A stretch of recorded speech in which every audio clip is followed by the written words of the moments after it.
I play Helen Justineau, who is I guess you would say, the teacher for the kids, for the hungry kids, and she's brought in to educate them, but also as part of the kind of the program to try and find out how to cure, to find a cure.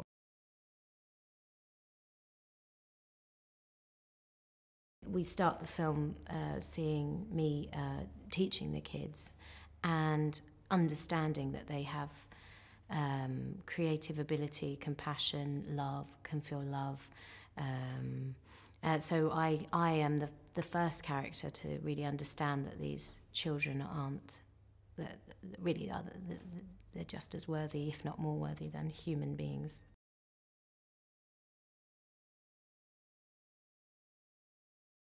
It's a complicated connection because I know that I shouldn't feel the way I do about this child. It's I guess it's a maternal instinct, but particularly with Melanie, because she's highly intelligent as well. So there's something of the, I wouldn't say that their relationship is mother-daughter at all, because I am totally conflicted, and there are times when even though I would never wish any harm on her, it's actually my goal is to protect her in all cases. There are times when I really have to stop myself from going further, and there are moments when I want to touch her and hug her, and I can't. It's and that's really interesting. And knowing that she could kill me as well is makes it very, very difficult.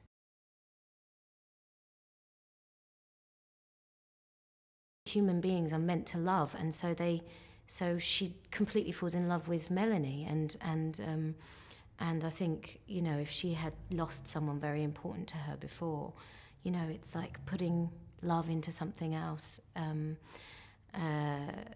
I think that Melanie has that effect on everyone, because everyone is heartbroken as well in this. We don't see it as much with Caldwell, but we definitely see it with Parks, and I love the arc that he has, because towards the end of the film he really is. He starts to love her, and you see these little glimmers, and very subtle, because she is the hope. She is the hope. I speak about it in the beginning scene about Pandora's box, and that all these terrible things come out of the box, but hope is at the bottom, and that's what you have to hang on to when everything goes terrible, and she is the hope.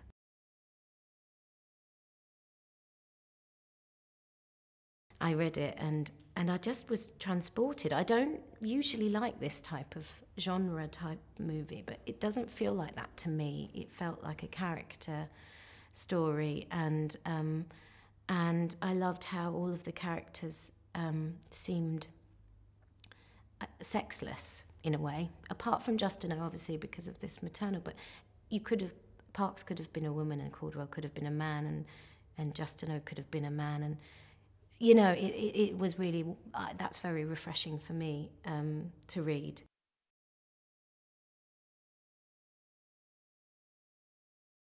This sort of movie, I guess, could be overly focused on visuals, visual effects, special effects, gore, blood, but that's all taken care of already. So he's just with us, and it's all about the character, and always has an answer for everything, which is quite good for something like this.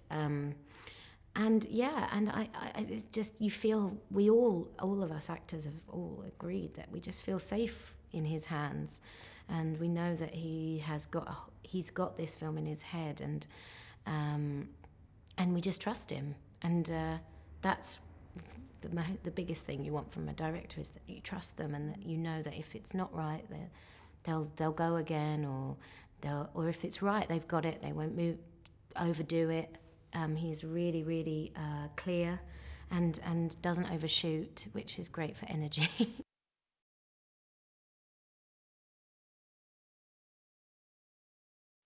We did a few screen tests with lots of girls, and with Sennia, I don't know, she just walked in and she had this sort of swagger, and I remember her sitting like this and just chatting, you know, and she just was really relaxed and cool, and it's a really nerve-wracking situation to do those kind of screen tests, and she just seemed pretty on top of it, and I was trying to remain quite professional, but then as we came on set, I think Colm had told Sennia, you know, you're in love with Miss Justineau, she is your world, and I came on set like a week and a half after the film had started shooting, and she was like, oh my God, Gemma's here, oh my God, and it began. That's when it began, like constant.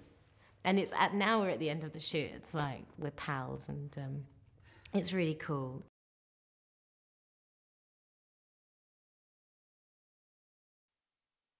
Do you know what? There was one time when she had to do quite an emotional scene, and she was freaking out about it a bit. And she was like, "You guys cry really easily," and I said, "It's not about crying. It's about feeling it, and don't worry about that. Don't worry about that."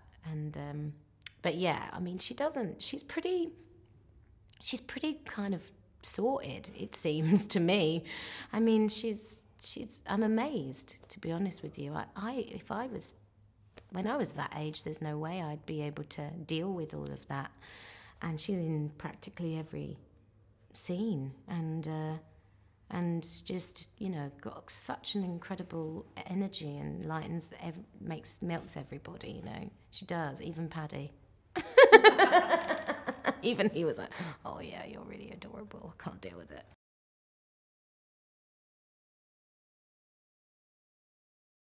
I have to admit, I was quite intimidated at the prospect, because, I mean, she's Glenn Close. I mean, one of the greatest actresses in the world.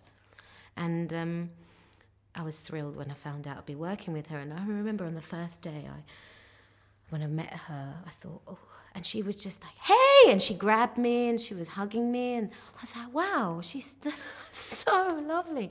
And we just became friends immediately, even though in the film, Caldwell and Justineau are enemies.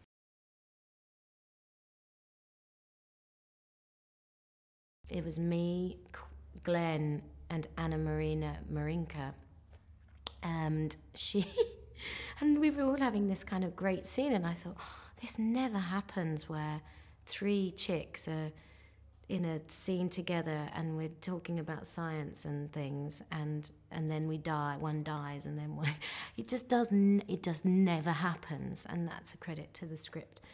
All these really great parts for girls and women, and I just loved it.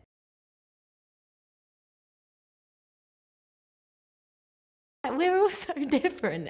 I remember Colm saying to me, I'd want to watch that movie, you three together. It's such an odd mix, and it's true.